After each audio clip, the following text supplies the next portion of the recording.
और केवल अविरल भक्ति, केवल आपकी भक्ति और भक्ति के सिवा कुछ नहीं।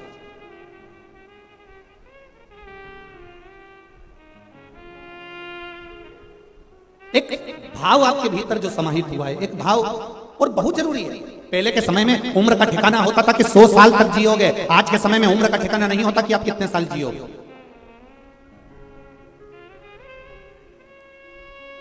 आय बढ़ाने का साधन प्रत्येक मनुष्य ढूंढ रहा है। आप भी जितने लोग बैठे हो ना, हमारी आय बढ़ना चाहिए, हमारी कमाई बढ़ना चाहिए, हमारा व्यापार बढ़ना चाहिए, हमारा पैसा बढ़ना चाहिए। आय बढ़ने का साधन प्रत्येक मनुष्य ढूंढता है, पर मनुष्य ये नहीं ढूंढ पाता कि आय के साथ में मेरी उम्र कैसे बढ़े।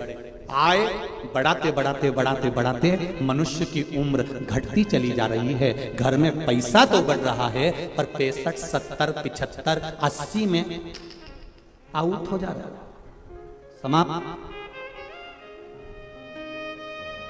दुनिया के लोग आपको आय बढ़ाने का साधन बताएंगे, विदेश के लोग आपको आय बढ़ाने का साधन बताएंगे, सारे संसार के लोग आपको आय बढ़ाने का साधन बताएंगे कि पैसा कैसे कमाना चाहिए, पैसे कैसे प्राप्त करना चाहिए, धन कैसे प्राप्त करना चाहिए। संपूर्ण विश्व के लोग आपको आय बढ़ाने का साधन बताएंगे, पर शिव महापुराण की पोथी, शंकर भगवान की यह कथा, शिव महापुराण आय बढ़ाने के साथ साथ आपको बताती है कि आपकी उम्र कैसे बढ़े। और वो उम्र बढ़ाने के लिए केवल आपको 3 जगह पर जाना है। एक अपने माता पिता के चरणों में, दूसरा अपने गुरु के चरणों में, और तीसरा शंकर भगवान के मंदिर। क्यों? जब हम माता पिता के चरणों में जाते हैं तो माता पिता आशीर्वाद देते हैं, आयुष्मान भव, चिरंजीवी भव।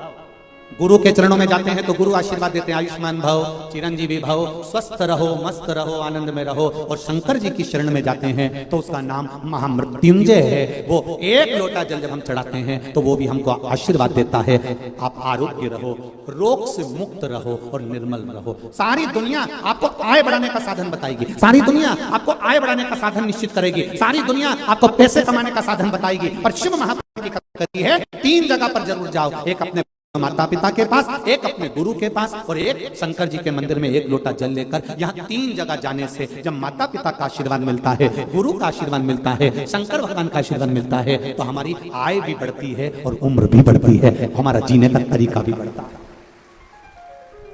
अब घर में फ्रिज के अंदर मिठाई ढेर सारी रखी है, फल ढेर सारे रखे हुए हैं, और मालूम पड़े तुमने कमाया तो खूब, आय भी खूब बढ़ाई, पर खाई नहीं पाओ तो मतलब क्या?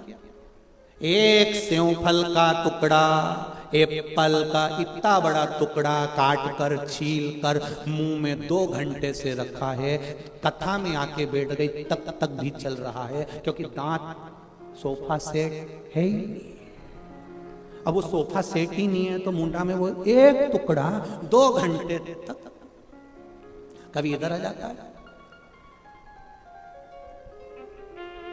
इतने में छोटे से बच्चे ने आके पूछ लिया, दादी, ओ दादी।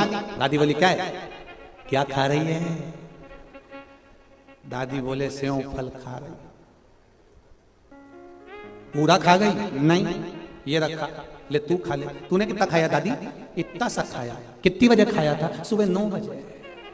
अभी कितनी बज रही है? 12। 2 घंटे से अंदर ही नहीं गया, चबाई ही नहीं लिया।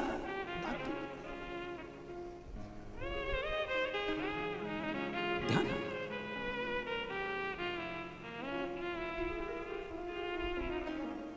अच्छा, बहुत ध्यान देने वाली बात है। कोई कोई चीज ऐसी होती है जिसका स्मरण आपको होना चाहिए।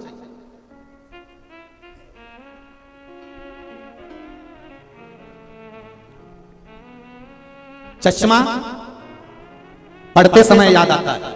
बोलो री जी सही है गलत है?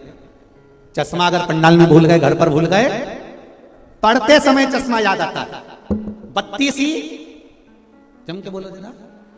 खाते समय याद आती है, मैंने फ्रिज में रखी थी, हमारा दांत ना जाने कहां चले गया। बहू को आवाज लगाई, देख तुम्हारी बत्ती सी कहां रखी है? मम्मी तुमने कटोरी में रखी थी फ्रिज में, उसमें तो है ही नहीं। मालूम पड़े कथा में आई थी, बैग में दरी की दरी रखी, बैग को चुरा के लगी। बत्ती सी चश्मा पढ़ते समय याद आता है, बत्ती सी खाते समय याद आती है, और शिव नाम मरते समय याद आता है कि शिव ने।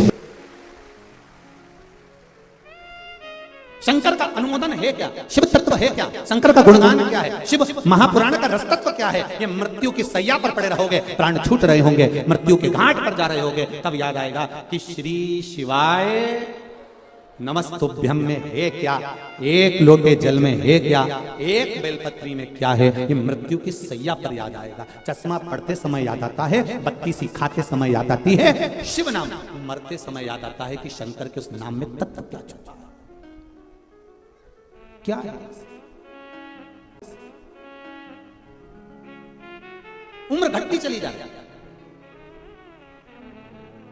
पैसा बढ़ रहा है, मकान बढ़ रहा है, जायदाद बढ़ रही है, सब कुछ बढ़ रहा है, पर उम्र घट रही है। पहले मरने की उम्र कितनी थी बोलो तो, 100